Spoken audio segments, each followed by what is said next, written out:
Oi gente, Lucas de volta com mais um vídeo de astrologia helenística. E no vídeo de hoje eu vou contar para vocês sobre o mito grego ou o helenismo por trás da constelação de Leão. Muito do que se entende como a história helenística por trás de Leão se perdeu com o passar dos anos. Então é impossível hoje você encontrar algum astrólogo moderno, que se diga astrólogo moderno, que de fato saiba explicar o mito grego por trás da constelação de Leão. Então o objetivo dessa aula é resgatar essa história. Só que independentemente de a história de Leão ter sido esquecida, alguns atributos dessa história, eles ainda são muito célebres, ainda nos dias de hoje, como por exemplo, é em Leão onde se conta a história do cavalo branco alado Pégaso. E até mesmo para pessoas que não são familiarizadas com o helenismo, essas pessoas sabem identificar o cavalo branco Pégaso quando elas o veem representado nas artes. É nessa história onde nasce a ideia do glaucoma, que é um termo utilizado na medicina moderna para se referir a doenças relacionadas aos olhos, ou até mesmo expressões idiomáticas usadas na língua portuguesa ainda nos dias de hoje, como trabalho de Sísifo. Então, mesmo que o helenismo não seja familiar para as pessoas da modernidade, alguns elementos ainda são familiares. O zodíaco de Leão é o único zodíaco em que o nome em grego muito se assemelha com o nome do zodíaco em português. Então, o nome do zodíaco em português é Leão e o nome dele em grego é Leon. Aqui na lousa eu escrevi tanto na caixa alta as letras gregas quanto na caixa baixa, porque na caixa alta as letras são escritas de um jeito e na caixa baixa podem ser escritas de uma maneira diferente, a começar a acentuação gráfica. Então, na caixa alta não ocorre acentuação gráfica e na baixa ocorre acentuação gráfica. Aqui vocês veem um lambda, um epsilon, um ômega e um ne. E aqui na caixa baixa, o lambda ele se parece com o maiúsculo, o epsilon também. O ômega na caixa baixa ele é escrito parecendo um O que se abriu. Né? O O ele é fechado, então o ômega fica parecendo que abriu o O.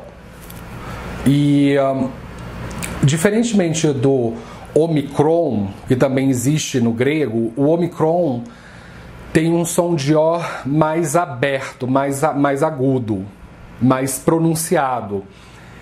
E o ômega ele tem um som de O mais suave. Então ele é o ômega é utilizado para suavizar os sons dos Os em grego. E o ne na caixa baixa se escreve assim, parecendo um V. Então, para quem não entende grego, fica parecendo que isso aqui é um V, mas não se enganem. Ele tem som de ne. E o acento é no primeiro, na primeira sílaba. Então é Leon, Léo, e não Leon, como numa oxítona. É um som de paroxítona. Leon, que significa literalmente leão. O aniversário de Leão ocorre anualmente entre 20 de agosto a 19 de setembro. Então isso significa que o Sol ingressa na constelação de Leão, que é inclusive o domicílio do Sol, no dia 20 de agosto e se retira dessa constelação em 19 de setembro anualmente.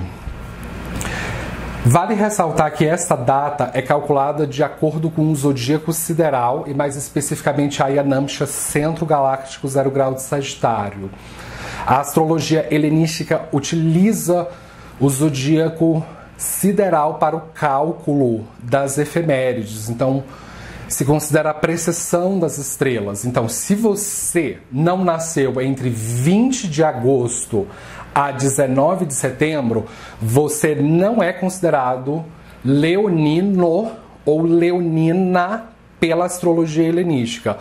Ou mais especificamente, você não é considerado alguém que tem o Sol posicionado na constelação de Leão. Então, para você ser considerado leonino pela astrologia helenística, você necessariamente precisa ter nascido entre 20 de agosto a 19 de setembro. Aqui no quadro vocês veem o desenho do leão, de um felino.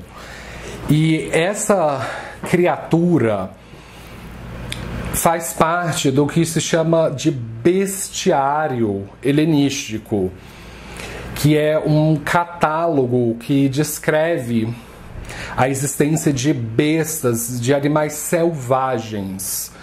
Então, o zodíaco de Leão é o único zodíaco que ele é regido por uma estrela fixa, porque todos os outros zodíacos eles são regidos por uma astra-planeta, né? E o signo de Câncer é regido por um satélite. Só que Leão é o único signo que ele é de fato regido por uma estrela fixa, porque o Sol não é um planeta, o Sol é uma estrela fixa na astrologia helenística. E o Sol é considerado maléfico, porque quando algum planeta faz conjunção com o Sol causa combustão. Então, a combustão é dita de subtrair a força de vida do outro planeta que recebe essa combustão. O zodíaco de Leão é classificado como sendo maléfico, porque ele é a morada de um animal selvagem e carnívoro, que é inclusive o animal que está no topo da cadeia alimentar e que é capaz até mesmo de predar os seres humanos ou criaturas bípedes. E o animal por trás do leão é a quimera. A quimera é filha de Tifão e Equidna.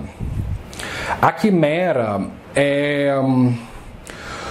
existem algumas descrições helenísticas em torno do que é essa quimera. Então, algumas descrições antigas vão dizer que a quimera é uma criatura que tem a cabeça, como está desenhada aqui, de um leão, o corpo de cabra, o rabo de serpente e pela boca essa quimera consegue cuspir fogo. Então a saliva da quimera é tão tóxica e tão inflamável que qualquer coisa que entre em contato com ela derrete, como se fosse uma erupção vulcânica, como se fosse literalmente pegar um objeto sólido e colocar em contato com muito calor, ele derrete. Algumas outras versões da quimera vão dizer que ela tem cabeça de leão, que ela tem corpo de leão e que pelo fato de que é um animal carnívoro, ela matou uma cabra que tem chifres, só que parece que ela não digeriu muito bem a cabra e o chifre da cabra rasgou as paredes abdominais da quimera e a cabeça da cabra sai para fora do abdômen da quimera, como se fosse um ser híbrido. Muitas vezes a palavra quimera é utilizada para descrever um ser híbrido. Então, essa daqui é de fato a besta mais assustadora do zodíaco, é considerada a besta mais perigosa. E para deixar mais assustador ainda, algumas descrições dizem que ela tem asas de dragão. Então, a quimera é vista no Necromanteion de Hades. Então, o Necromanteion é o lugar onde os cadáveres são descartados para sofrer o processo de decomposição. Então, o Hades é como é chamado o nome moderno do Tártaro.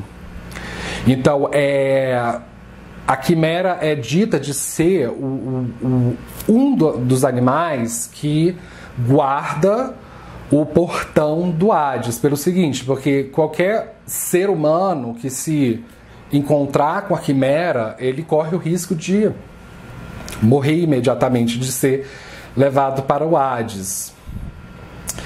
E então, vamos falar um pouco sobre a metempsicose ou a transmigração, porque a essência da astrologia helenística e mesmo do helenismo é a metempsicose ou a transmigração da alma. Então, esse conceito científico diz o seguinte, que a alma nunca morre. A alma em grego é chamado de psique, então a psique nunca morre. O que morre de fato é o corpo físico. Então, quando o corpo físico morre, a alma se retira do corpo físico, se torna espírito. E esse espírito é guiado para o Hades através de um psicopompo, que é o psicopompo é um condutor de almas. Então, quem faz a função do psicopompo é o Hermes. Então, quando a pessoa tem seu espírito guiado para o Hades, isso é chamado de uma catábase. Então, é lá no Hades onde ela vai sofrer o juízo final ou a psicoestasia. Embora seja dentro do Hades que a pessoa sofre o juízo final, não é o Hades em si que cumpre a função de julgar, mas sim o Zeus, o Deus Supremo do Olimpo. Então, de acordo com esse julgamento, a pessoa vai reencarnar numa situação que é compatível com os seus méritos e deméritos da última encarnação. Então, novamente, é o Hermes quem tem a função de guiar o espírito do Hades de volta para o mundo dos vivos, como é o papel de um psicopompo. Então, o ato de sair do Hades e voltar para o mundo dos vivos é chamado de anábase.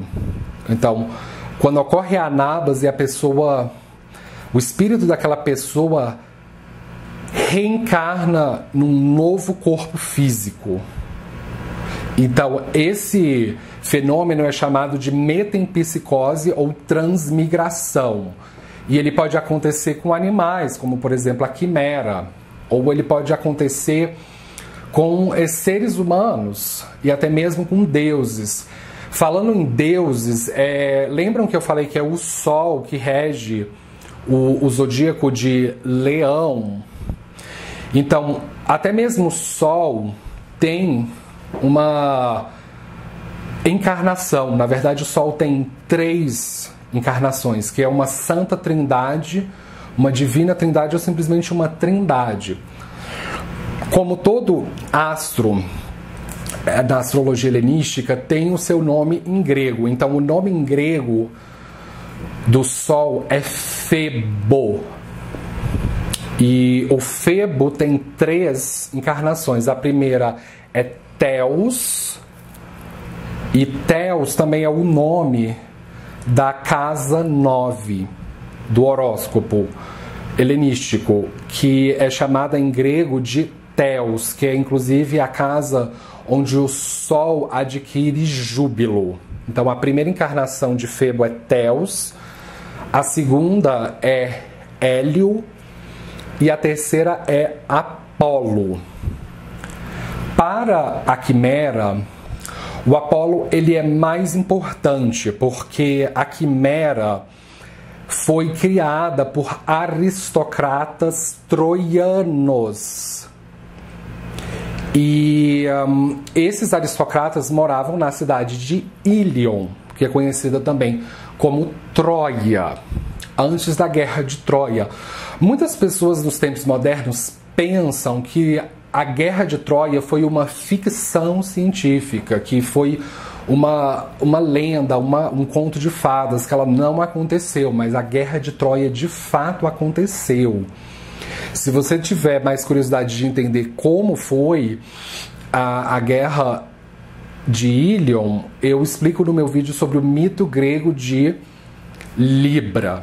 Então, resumidamente, aqui a Troia ficava na região mais oriental do mundo helenístico, que é a Anatólia. Inclusive, Anatólia significa leste.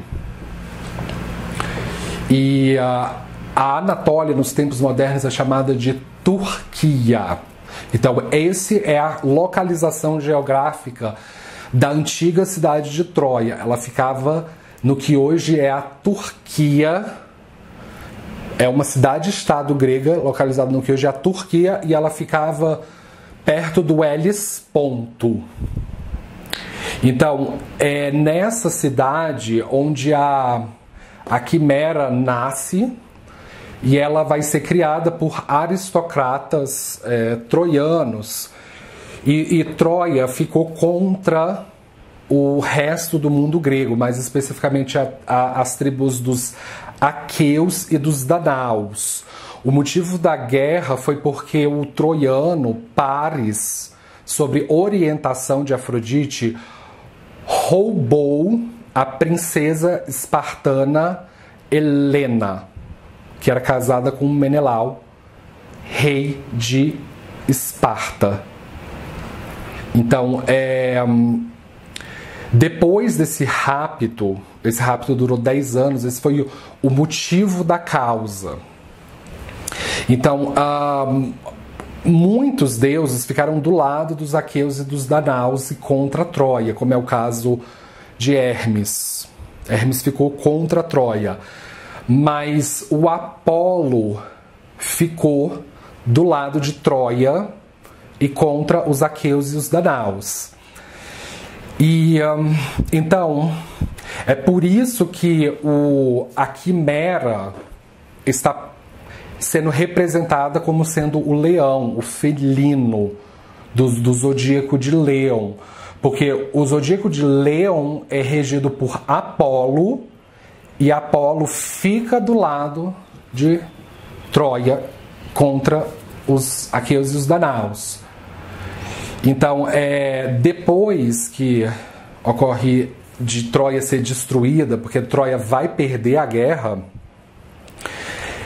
os gregos acreditavam que não somente os humanos troianos tinham a capacidade de trazer muita dor e sofrimento para o mundo, mas até mesmo os animais que nasciam em Troia. Os animais que nasciam em Troia, eles tinham o poder de causar sofrimento no resto do mundo. Quando Troia foi destruída, a quimera foge de Troia atrás de comida. E ela vai aterrorizar uma outra cidade-estado grega chamada Lícia, que fica também na Anatólia, no que hoje é a Turquia. E essa cidade-estado é governada pelo rei Iobates. Iobates tem uma filha, a princesa Filonói. Então, o jovem herói Belerofonte, que é o filho de Glauco e da Pleiade Mérope, se apaixona por Filonói, a princesa da cidade de Lícia. Só que tem um problema. O Belerofonte tem algumas sincronias com a deusa Atena. Atena é filha de Zeus e de Metis.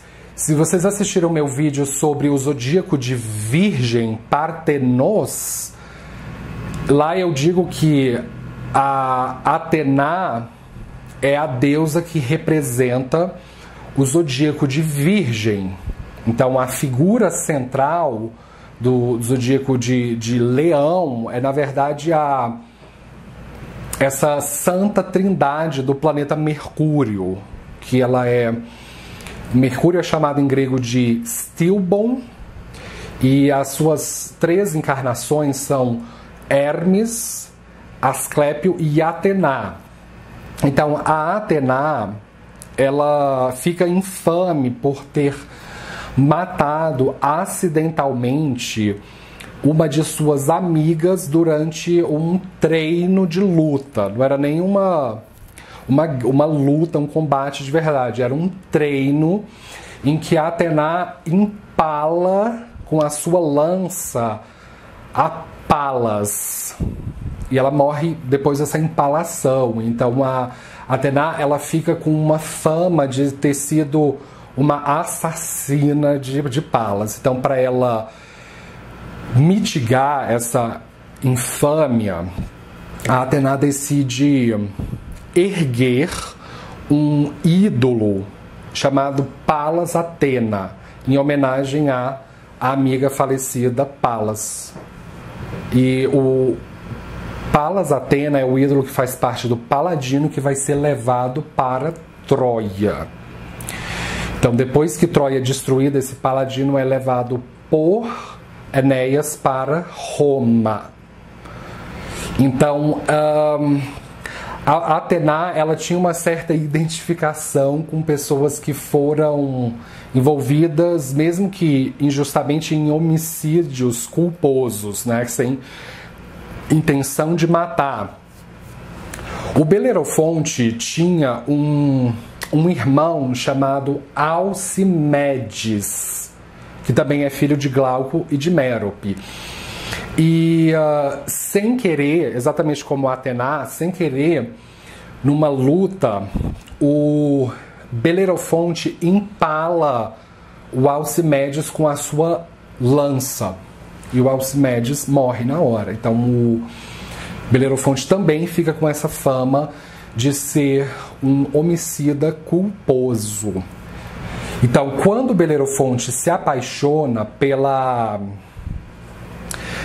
princesa Filonói, da cidade-estado de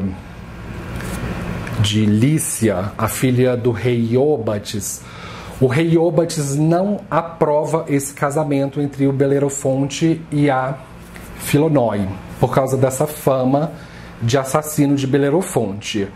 Mas o rei propõe algo, uma façanha, para que Belerofonte possa mitigar essa infâmia em torno desse assassinato, que é o seguinte: matar a Quimera.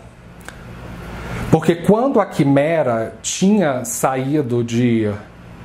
deixado a cidade de Troia após a guerra de Troia, a Quimera vai assombrar a cidade de Lícia, que é justamente a cidade do rei Iôbates. E a Quimera se alimenta de carne, então ela começou a predar todo o gado da cidade de Lícia. Ela comia carne de vaca, carne de boi, carne de veado, de lebre, de ovelha, de carneiro, de javali, de tudo quanto é tipo de animal essa Quimera caçava. Então, na cidade de Lícia, a alimentação daquele povo dependia majoritariamente da atividade pastoral. Então, à medida que o tempo ia passando, o gado da cidade de Lícia ia desaparecendo. Aí as pessoas não estavam entendendo por que, até elas associarem a quimera quem está comendo o gado diariamente. Então, se a gente não matar essa quimera, ela vai comer todo o gado e ainda vai comer a gente. Então, o rei Iobates propõe a Belerofonte de matar a quimera. E Belerofonte aceita o desafio. Pelo fato de que Belerofonte já é um protegido de Atena, a Atena, que é muito mais esperta em termos de estratégia de guerra do que Belerofonte, ela vai falar para o Belerofonte o seguinte: ô Belerofonte, você não pode combater a quimera sem um cavalo. E não pode ser um cavalo qualquer. Tem que ser um cavalo alto, que seja veloz e que seja forte, que seja robusto, para você conseguir dar conta. Porque essa quimera aqui, quando ela fica em pé, em duas patas, ela tem a altura de um homem europeu. E o homem europeu, ele tem... ele normalmente tem uma estatura alta. Então a quimera ainda é mais alta do que um típico homem europeu. Então, se ela ficar nessa altura, ela te devora. Tu vai precisar combatê-la estando mais alto que ela. E qual foi a ideia de Atena? O cavalo branco alado Pégaso. Que, inclusive, o cavalo Pégaso, ele está catasterizado entre o zodíaco de Aquário e de Peixes, numa exata oposição ao zodíaco de Leão, onde está a quimera. Então essa oposição não é à toa. Ela tem um motivo histórico para estar onde está. E a Atena sabia muito bem quem era Pégaso, porque a Atena se tornou a monarca da cidade de Atenas, na Grécia. E a Atena, ela tem uma rivalidade histórica com o Poseidon, que é considerado o homem que trouxe a domesticação de cavalo das estepes pôntico-cáspias do leste da Europa, que é considerado o lugar de origem da civilização indo-europeia, que é considerado o lugar de origem da domesticação de cavalos. Essas estepes estão majoritariamente localizadas no que hoje nós conhecemos como a Ucrânia, na cultura de Yama, onde existem os Kurgans. Então, o Poseidon, quando competiu com a Atena para ver quem vai ser o novo patrono da cidade de Atenas, o Poseidon oferece uma fonte de água salgada e a Atena oferece oliveiras. O primeiro rei e fundador de Atenas, que é Cécrope I, acha que o presente ou o dote de Atena, as oliveiras, é um presente mais valioso e a fonte de água salgada foi julgada ineficiente, não muito útil para os atenienses. Então, é nessa competição que a Atena se torna a monarca da cidade de Atenas. Então é nessa competição que vai nascer uma rivalidade histórica entre Atena e Poseidon. A Atena tem templos em várias partes do mundo helenístico. Em um desses templos ocorre de uma das pupilas de Atena, que é a Medusa de Górgona, filha de Ceto e de Forcis. A Medusa é estuprada por Poseidon dentro de um templo de Atena. E Atena testemunha o estupro e joga uma maldição contra a Medusa, em que seus cabelos se tornam substituídos por cobras e qualquer pessoa que fitar os olhos da Medusa se transforma em pedra.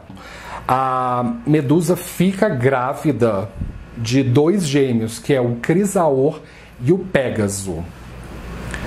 O Hermes fornece uma espada para o herói Perseu decapitar a Medusa. E uma vez que ela é decapitada, da sua pescoço decepado nascem o Crisaor e o Pégaso, que é o cavalo branco alado. E o Pégaso se estabelece numa fonte chamada Pirene.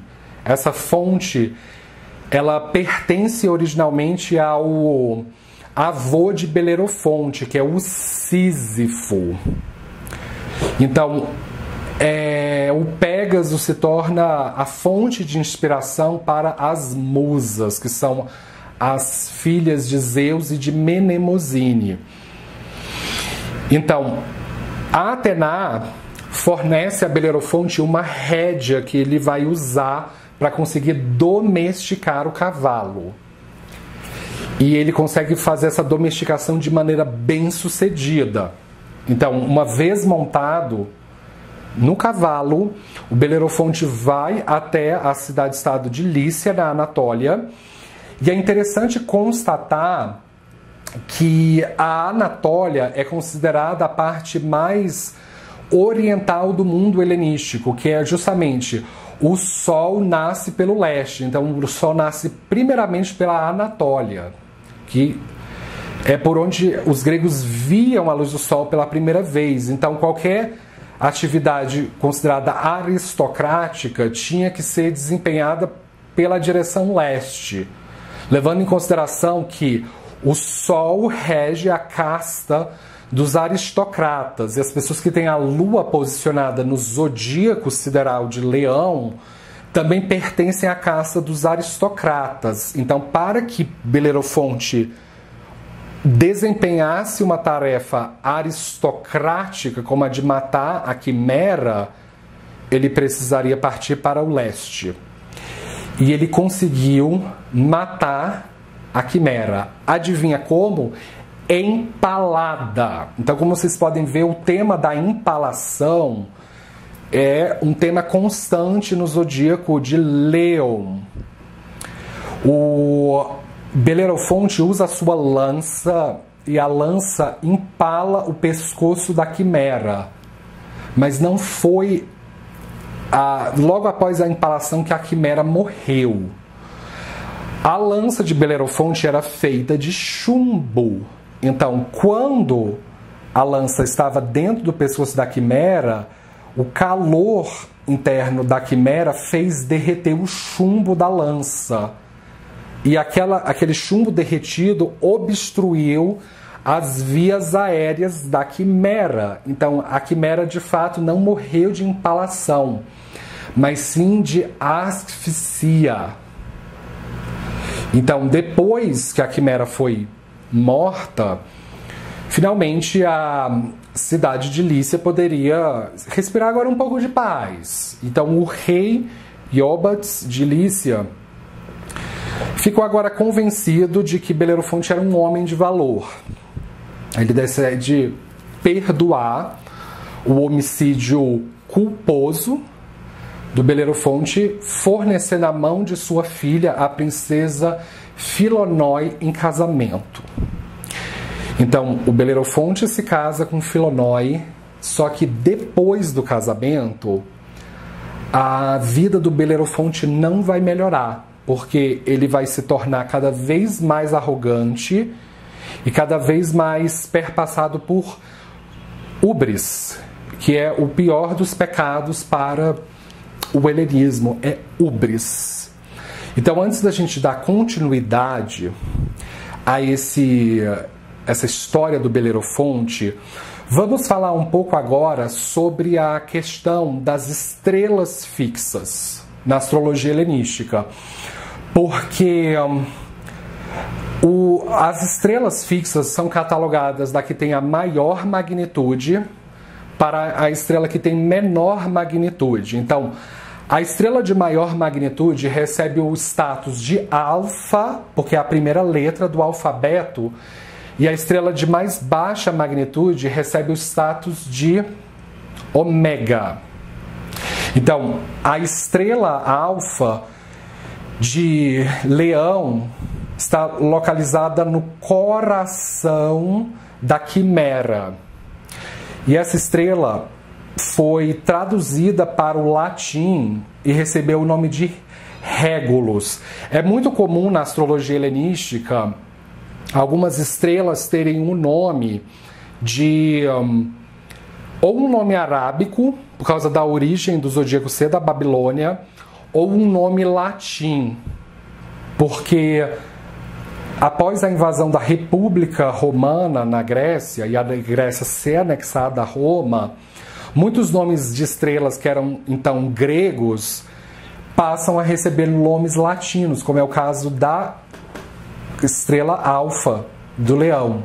Ela se chama Regulus. Regulus em latim significa rei ou regente.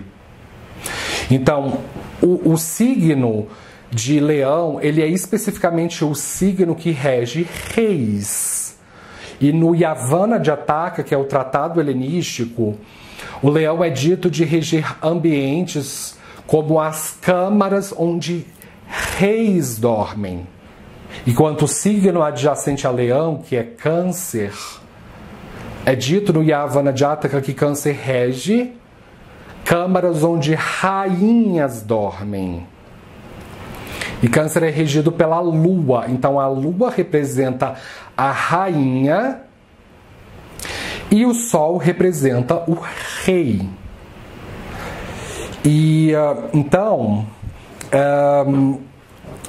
no ano de 538 a.C., é considerado o ano em que ocorreu a invasão da Babilônia pelos persas, mais especificamente os persas do Império Aquemenida.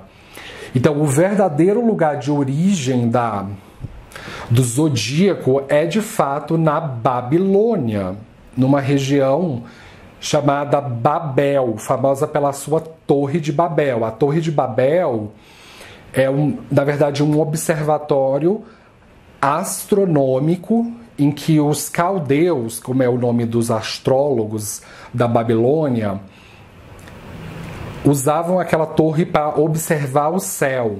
E quem catasteriza os 12 zodíacos é Marduk, que é o padroeiro de Babel.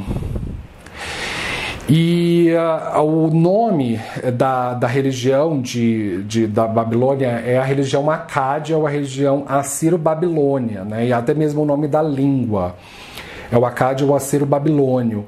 Então as primeiras efemérides astrológicas elas são criadas na língua assírio-babilônio no Acádio, usando a escrita cuneiforme, que é feita em cima de uma argila usando uma cunha. Então, depois de 538 a.C., os persas crucificam basicamente toda a Babilônia, né? É na Pérsia onde nasce a ideia da crucificação pela primeira vez. Então, o zodíaco da Babilônia ele vai ser levado para a Grécia, porque naquela época era a época em que o politeísmo estava florescendo na Europa, mas especificamente na Grécia. Então vai ser na Grécia em que os gregos vão aderir ao zodíaco da Babilônia e vão catasterizar no firmamento celeste histórias genuinamente gregas ou genuinamente europeias, e vão catasterizar mais constelações boreais e austrais. É na Grécia, mais especificamente nesse Império Helenístico, onde nasce o horóscopo, que ele é chamado na astrologia védica de Lagna. Então é na Grécia onde é criado o Lagna, o horóscopo, e as 12 casas, que são chamadas em gregos de 12 topos. E é o Hermes, que é dito de ser o criador do horóscopo e das 12 casas. O Hermes ele é conhecido também como Hermes Trismegisto, que é o nome da Santa Trindade do planeta Stilbon. E em 323 a.C. é o ano da morte do Alexandre III da Macedônia, mais conhecido como o Alexandre o Grande. Então, o que a gente entende como astrologia helenística é aquela astrologia que foi desenvolvida e praticada pelaquela região do Mediterrâneo, que é o mar que separa a Europa da África. E esse mar é chamado em grego de Thalassa. Então, a astrologia helenística é a astrologia praticada após a morte de Alexandre III da Macedônia, na região de Thalassa. E após a morte de Alexandre, o zodíaco da Babilônia com roupagem helenística vai ser levado para a Índia. Então a Índia já utilizava as 27 nakshatras. Então é com a influência helenística que a astrologia védica vai adotar o zodíaco da Babilônia com roupagem helenística e vai combiná-lo com as 27 nakshatras. Em 146 a.C. é o ano em que a República Romana invade e conquista a Grécia. Então, é nessa época que a astrologia helenística vai ser traduzida para a língua latina, que é a língua do Império Romano, e subsequentemente para as novas línguas latinas que derivaram de Roma, como o português, por exemplo.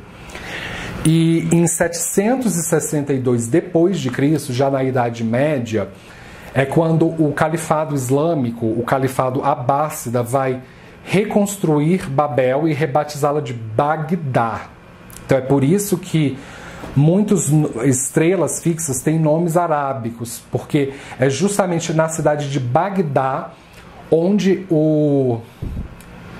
os 12 zodíacos são catasterizados pela primeira vez. Então, agora que a gente já deu uma boa introdução sobre o que é o contexto da astrologia helenística, vamos falar um pouco agora sobre o Necromanteion de Hades. Então, o Necromanteion, como eu falei lá atrás, ele é o lugar onde os corpos são despejados, e o Necromanteion de Hades é situado numa cidade que ela é situada na Grécia Ocidental, perto do Mar Adriático, chamada de Éfira, vizinho a Épiro. Então, Éfira é uma cidade que é fundada por Sísifo e ela é vizinha a Épiro. É em Épiro onde está o Necromanteion de Hades. Então, os relatos helenísticos consideram que após o Belerofonte ter matado a quimera empalada, que é possível se provar que existe não somente metempsicose ou transmigração de seres humanos, no caso de almas de seres humanos, mas até mesmo de almas de animais, como é o caso da quimera. Então, quando Belerofonte empalou a quimera, só foi o corpo físico da quimera que morreu, porque o espírito da quimera foi levado para o Necromanteion, que é o portão do Hades. Então, sempre quando uma pessoa desencarnava do plano físico e ela fosse guiada por Hermes até o Hades, no momento em que esse espírito passasse pelo portão, ele viria a figura bestial da quimera no portão de Hades. Então, além do Sol, o planeta Mercúrio ele também tem uma trindade. Então, como eu falei, essa trindade de Mercúrio ela é chamada de Hermes Trismegisto. Então, o nome grego de Mercúrio é Stilbon. Stilbon significa cheio de brilho ou radiante. E o Stilbon é conhecido como Logios. Logios em grego significa palestrante, porque ele é considerado o o comunicador, o mensageiro, o que envia correspondência e que traz correspondência. E o Stilbon é considerado o protetor dos citas. E os citas são um povo equestre que habita a região das estepes pôntico-cáspias do leste da Europa. Então é exatamente nessa região onde está a Sítia, que nos tempos modernos compreende boa parte da Rússia, do Cazaquistão e da Ucrânia. Então é nessa região onde nascem os citas. E o Stilbon é dito de reger o terceiro sexo, que é considerado o sexo dos hermafroditos. E a base da crença dos citas é a metempsicose ou a transmigração, exatamente como é a religião helenística. Então, o sacerdote máximo dos citas é o Enarei. O Enarei, ele é um vidente que ele tem capacidade de fazer profecias analisando casca de árvores, analisando as pedras. E esse Enarei, ele é um homossexual passivo com tendências transexuais. É uma espécie assim de nasceu no corpo masculino, mas se sente mulher. Então os citas estimulam que o Enarei ele não tenha contato com o sexo feminino, no caso, que ele não perca a virgindade através do sexo heterossexual, que ele mantenha o seu ímen, né? Porque não somente a mulher tem ímen, mas o homem também tem ímen. Para que ele mantenha essa capacidade de ser um psicopompo, alguém que guia as informações, transmite as informações do mundo dos vivos para os mortos e dos mortos para os vivos. O Enarei é quem caminha entre o mundo dos vivos e o mundo citônico. Então, o Stilbon é dito de reger esses Enareis. E o Stilbon ele é chamado também de Odios. Odios, em grego, significa protetor dos viajantes, protetor dos cavaleiros, protetor dos ambulantes, dos acampamentos, das estradas, dos estrangeiros, dos turistas, dos citas. O Stilbon ele é o padroeiro de todas as pessoas que vivem uma vida nômade. Então a tribo, naquela época que vivia uma vida notoriamente nômade, eram os citas. Então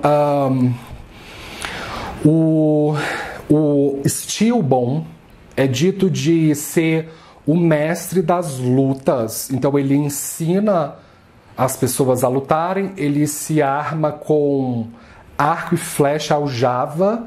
A sua aljava tem capacidade para 100 flechas. Ele utiliza uma couraça. Ele utiliza um chapéu pontudo de lã. Ele pode utilizar também roupas coloridas, representando o arco-íris.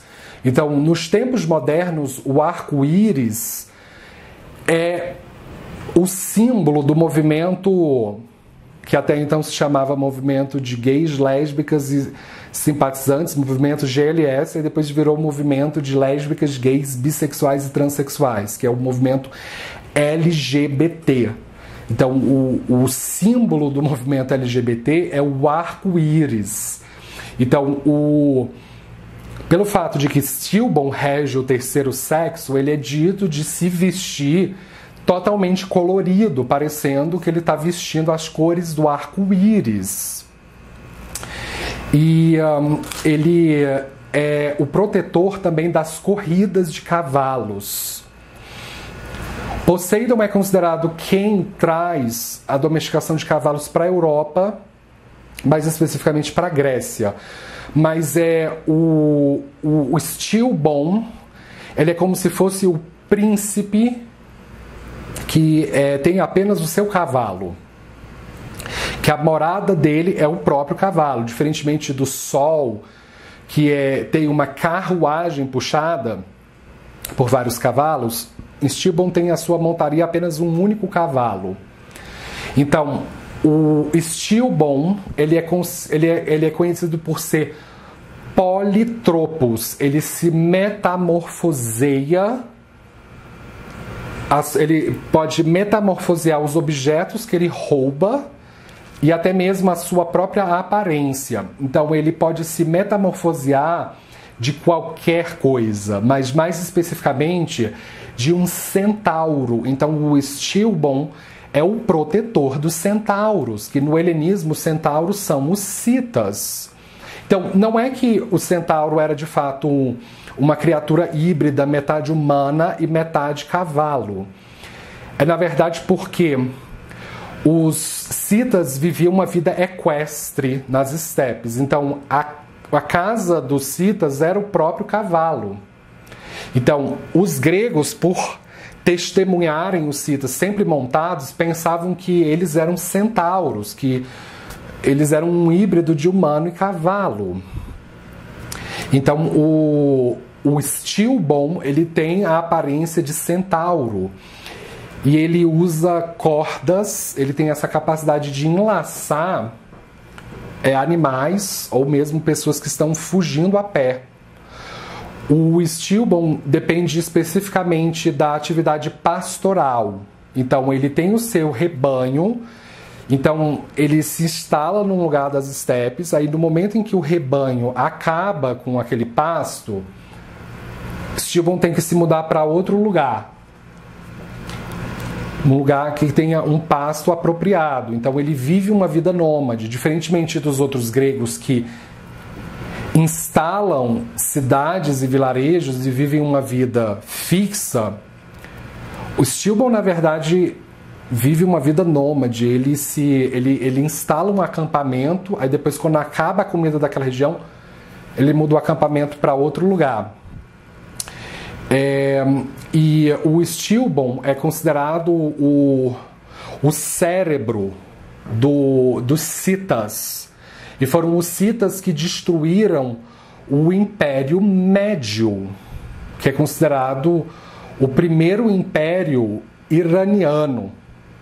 Então, é desse Império Médio que nasce a religião do zoroastrismo ou do Mazda-Yasna, que é a religião fundada pelo iraniano Zaratustra. Então, os iranianos eram inimigos históricos, não somente dos gregos, mas também dos citas. E é inclusive com o povo medo onde nasce a crucificação e a empalação. Então, qualquer pessoa que não se convertesse ao zoroastrismo tinha como punição ser crucificada. Então, os judeus aprenderam a crucificação da Média, assim como o povo de Canaã, os fenícios, os cartagineses, os romanos. Eles aprenderam a crucificação da Média, né, dos persas. Então, os persas eram um povo muito ruim, um povo muito cruel. Persa, em grego, significa, na verdade, matador de homens. Então, o Stilbon é o cabeça dos citas e ele que organiza as tribos citas para destruir a Média. E na época dessa guerra, a rainha dos medos era Medeia, que é a esposa de Jasão, e Jasão é descendente de Stilbon. Então, ele é considerado como sendo muito importante também para os povos equestres. O Stilbon, ele é sempre representado em tumbas, em lápides e até mesmo em tumbas montadas dentro de montanhas, como são o caso dos sepultamentos que ocorrem nas estepes do leste da Europa, que são conhecidas como os kurgans. Stilbon também é visto nas piras funerárias, porque os helenísticos, eles não tinham somente o costume de enterrar em caixões, mas também de enterrar através de montes, de kurgans, e até mesmo da cremação. Então, o Stilbon era a entidade que estava entre a passagem do mundo dos vivos e dos mortos. É por isso que ele é um psicopompo. Stilbon também é dito de ser um oniropompo. Ele é o condutor dos sonhos. Stilbon controla também Thanatos, Hypnos e Nix. Então, o Hypnos, ele é o representante do sono da morte. Então, quando a pessoa está perto de morrer, no caso o corpo físico está perto de morrer, Hypnos vem até nós, a gente vai dormindo aos poucos, aí vai chegando o Thanatos, que representa a morte pacífica. Então, depois da morte pacífica, o Stilbon aparece para fazer a condução do espírito para o Hades. Então, o Hades é um lugar escuro, é onde mora Nix, onde mora a personificação da noite. Então é por isso que Stilbon é dito de controlar o Hypnos, Thanatos e Nix.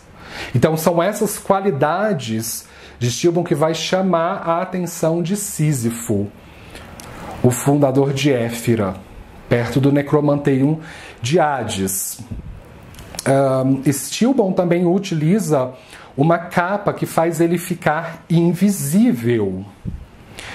Na forma de Hermes, que é a primeira encarnação de Stilbon, Hermes é dito de usar sandálias aladas e até mesmo um chapéu alado e carregar um cajado ou um caduceu que tem duas serpentes, que são duas cobras que serpenteiam o cajado, e no topo da haste, algumas versões artísticas vão dizer que no topo do caduceu de Hermes existe o grifo do zodíaco de Touro, o que faz referência à origem do Hermes, porque Hermes é filho de Zeus e de Maia. E Maia é uma das Pleiades. O asterismo das Pleiades é situado na constelação de Touro. Então é por isso que no topo do caduceu de Hermes aparece o grifo do zodíaco de Touro, porque é nesse lugar onde estão as Pleiades. E a Maia é filha de Atlas e de Pleione. Então, o Hermes é dito de ser um Atlantides. Ele faz parte dos descendentes de Atlas. Então, muito antes de Zeus governar, era o rei Atlas quem governava. Então, o nome do continente europeu não se chamava Europa, se chamava Atala, em homenagem a Atlas. E também era chamado de Atala o norte da África, até mesmo as regiões da Mauritânia. Os confins da Mauritânia eram considerados sob influências de Atlas. Só que depois da titanomaquia, o Atlas foi expulso da função de rei. Foi obrigado a carregar uma pedra nas costas. Só que a influência de Atlas ainda ficou na geografia, como por exemplo, o Oceano Atlântico, ele é chamado de Atlântico em homenagem a Atlas. Depois que Zeus se casou com a princesa grega nascida na Fenícia, a Europa, é que o continente de Atala saiu do nome de Atala e passou a se chamar Europa.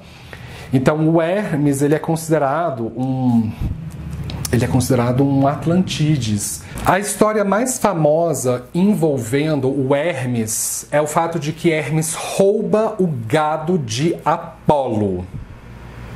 E Hermes sai impune. O Hermes tem um filho chamado Autólico, que é basicamente a cópia de Hermes, tanto física quanto em termos de índole. Então, o Autólico também é um ladrão de gado. O Autólico se estabelece na região da cidade-estado de Éfira, que é a cidade fundada por Sísifo. Então, é nessa cidade onde o Autólico vai roubar o gado de Sísifo. Zeus envia o Estilbon e a sua trindade para auxiliar a humanidade. Então, o Hermes vai ajudar o Sísifo através dos trabalhos de Autólico, o Asclépio vai ajudar o Glauco e Atena vai ajudar o Belerofonte. Tanto Sísifo quanto Glauco quanto Belerofonte são parentes. O Sísifo é o pai de Glauco e Glauco é o pai de Belerofonte. Então, conclusão, o Belerofonte é o neto de Sísifo. A constelação de Leão revela padrões kármicos negativos que são passados da pai para filho, que é passado pela linha paterna da família.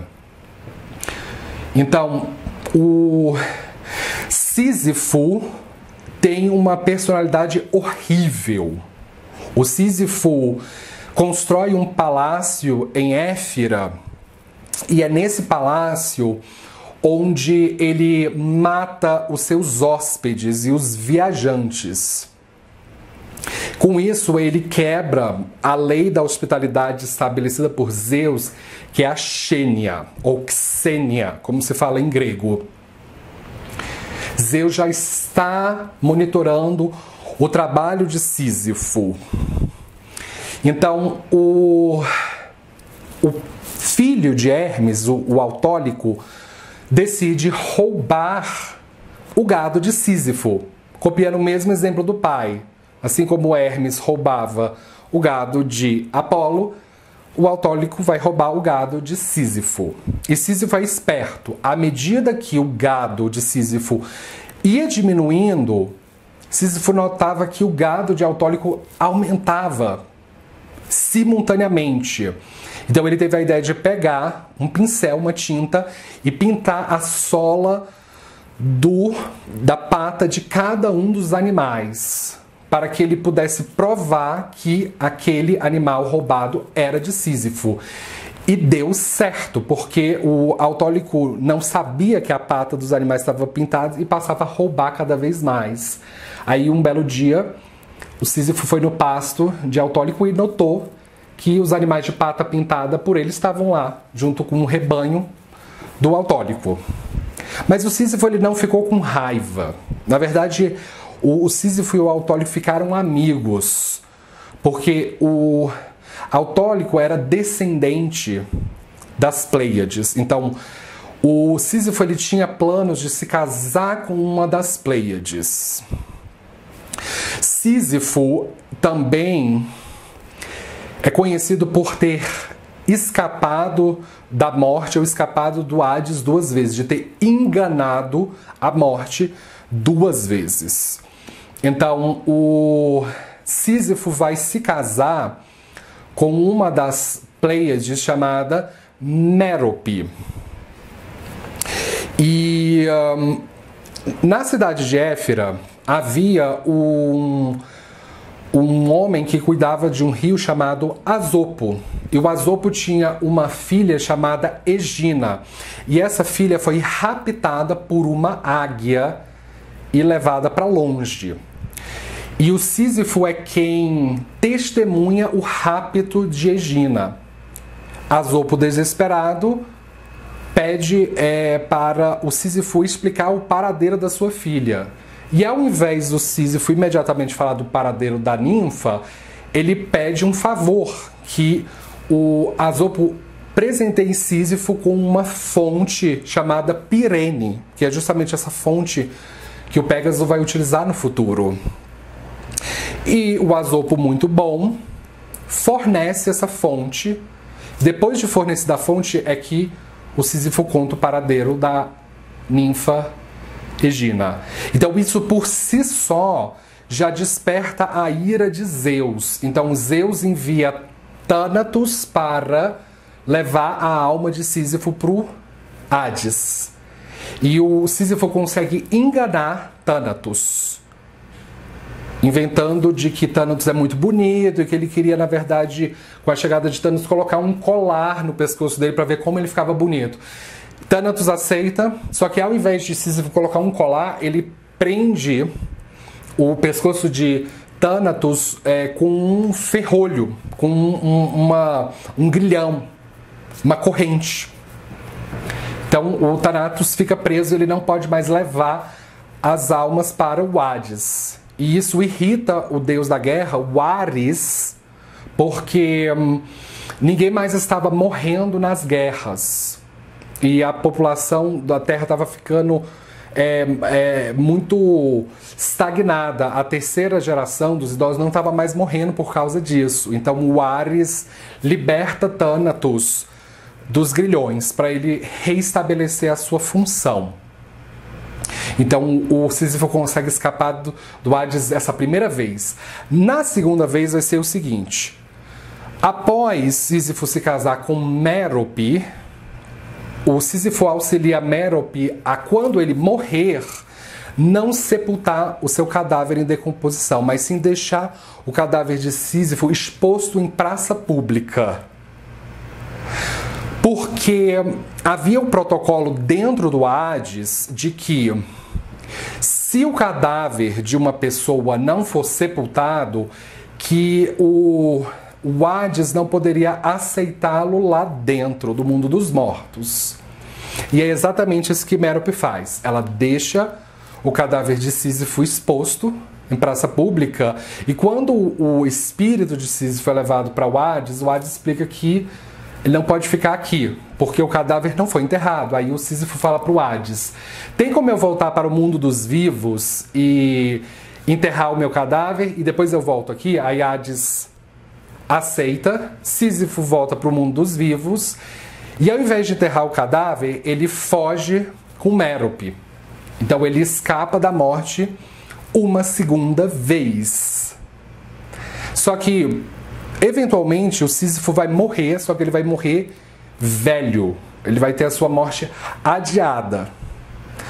Então quando ele morre de velhice, não vai ter jeito. Ele vai ter que ir ao Hades e enfrentar o juízo final, a psicostasia de Zeus. Então vai ser nessa terceira ida ao Hades que de fato o Sísifo vai receber o seu juízo final. Então o Zeus vai castigá-lo da seguinte maneira: Sísifo vai ser fadado a eternamente empurrar uma rocha bem grande até o cume da montanha, e quando o Sísifo chegasse no topo da montanha, a rocha iria despencar do topo e sair rolando de volta para baixo.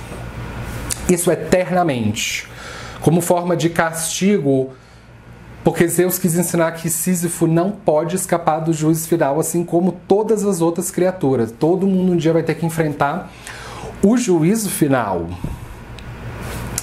E então essa história ficou conhecida como trabalho de Sísifo, para descrever uma pessoa que ela faz enorme esforço em determinada tarefa, e aquela tarefa gasta muita energia, mas não rende resultados positivos. Então isso é o que se chama de trabalho de Sísifo.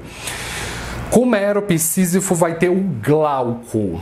E o Glauco é um homem que sofre de uma doença da vista chamada glaucoma. Na verdade, a medicina moderna utiliza a palavra glaucoma em homenagem a esse personagem histórico, o Glauco.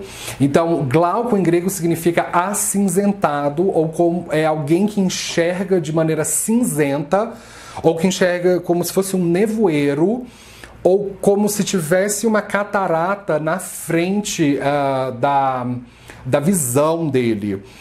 E o Glauco participava de jogos fúnebres. E o Glauco tinha um médico que é o Asclépio, que é o médico particular de Glauco. O Asclépio é filho de Apolo e de Coronis. O Apolo é o indicador da visão, assim como o Sol, o Febo e as suas três encarnações, Tel, Hélio e Apolo, eles são os indicadores da visão. Então, quando a pessoa tem problemas de vista, ela provavelmente tem o Sol aflito dentro do horóscopo helenístico. Então, quando Apolo conhece Coronis e eles têm intercurso sexual, Coronis fica grávida de Apolo e dentro do ventre dela, ela está aguardando pelo nascimento de Asclépio. Só que antes de Asclépio nascer, a Coronis vai trair o Apolo com outro homem. E quem vai delatar a infidelidade de Coronis para Apolo vai ser um corvo. E como forma de agradecimento, o corvo vai ser catasterizado na constelação do Corvo, que é Corax, localizada em Virgem. Então, o Apolo fica indignado. Apolo é irmão gêmeo de Ártemis.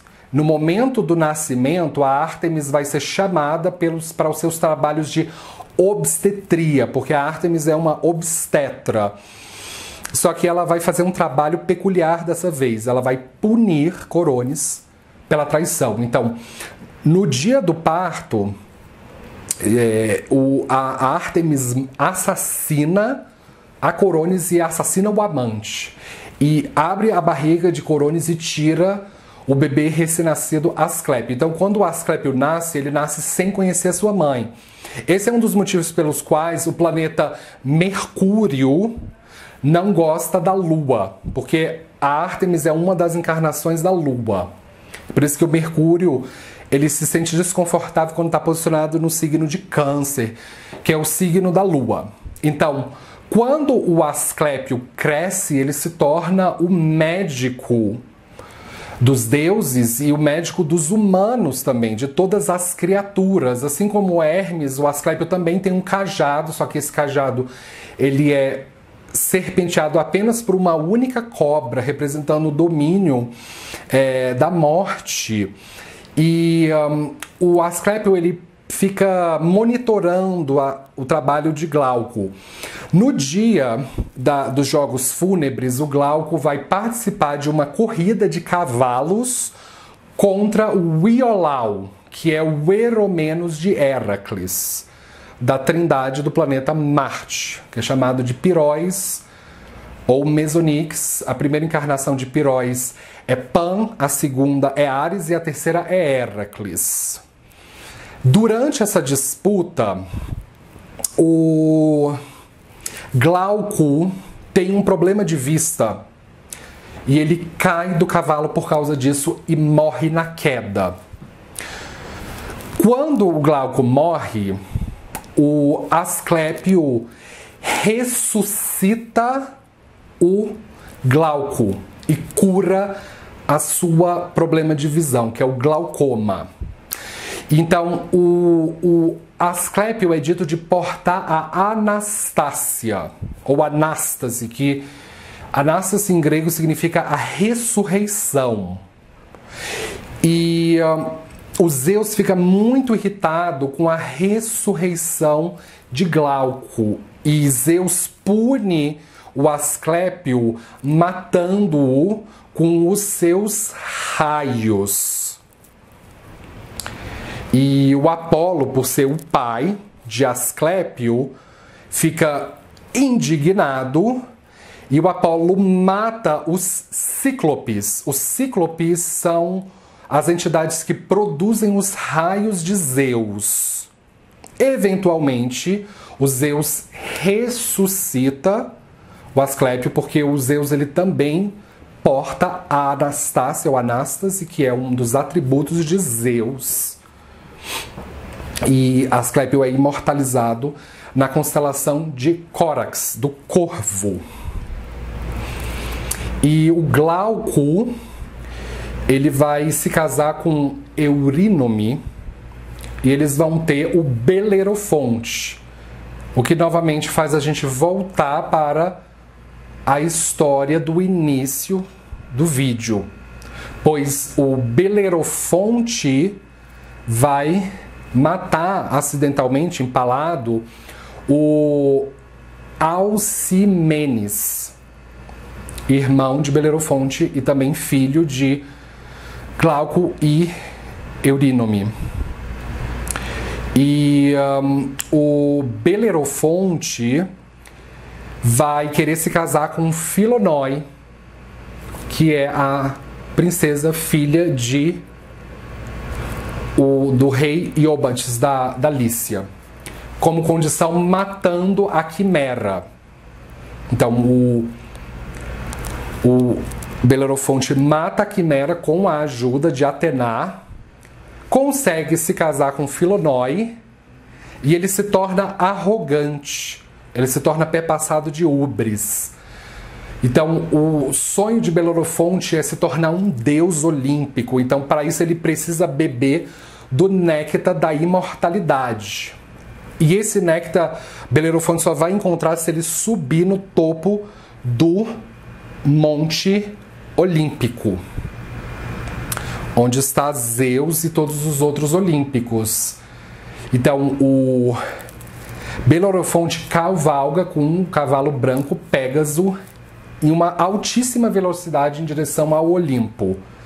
E Zeus envia uma mosca que morde a pele de Pégaso. Pégaso se chacoalha em movimento e o Belerofonte cai do cavalo. Só que o cavalo continua andando, indo em direção até o Olimpo. E o Belerofonte não consegue entrar no Olimpo. Ele tem o seu plano arrogante barrado ali. Só que com a queda, o Belerofonte ele não morre. Ele vai ficar passando o resto da sua vida procurando o Pégaso, sem conseguir encontrá-lo. E na queda, o Belerofonte vai ficar cego. Interessante constatar que o pai de Belerofonte, Glauco, ele sofria de glaucoma. E o Belerofonte fica completamente cego.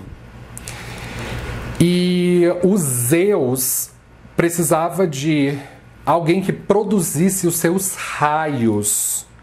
Como os cíclopes já tinham morrido pelas mãos de Apolo, então o Zeus vai passar a usar o Pégaso como sendo o produtor dos seus raios. E Zeus, então, vai imortalizar o Pégaso na constelação de Pégaso, através desse atributo que Zeus utiliza, que é o catasterismo, de escrever e registrar a constelação no firmamento celeste. Zeus fica impressionado quando Belerofonte monta Pégaso e mata a Quimera empalada. Então Zeus também vai catasterizar a Quimera na constelação de Leão. É por isso que a Quimera e o Pégaso estão numa exata oposição de 180 graus, se evitando, porque foi com a Pégaso que a Quimera foi morta. Então as duas constelações se evitam constantemente. E boa parte da constelação de Pégaso está situada no signo de Peixes, que é um dos signos regidos por Zeus, indicando que Pégaso se torna um atributo de Zeus, que os raios que Pégaso produz são agora um atributo de Zeus. Então essa história da Quimera e de Pégaso só confirma a rivalidade entre a trindade de Stilbon com o Poseidon, pois nem mesmo Belerofonte, sendo ajudado por Atena, consegue domar o cavalo Pégaso por muito tempo. É por isso que o planeta Mercúrio é dito de ter queda ou debilitação na constelação de Peixes, mas é mais especificamente na constelação de Pégaso, onde o Mercúrio tem debilitação por causa dessa história. Então, com isso, eu gostaria de fechar. Eu espero que vocês tenham aprendido algo novo hoje. Muito obrigado pela atenção e nos vemos na próxima. Tchau!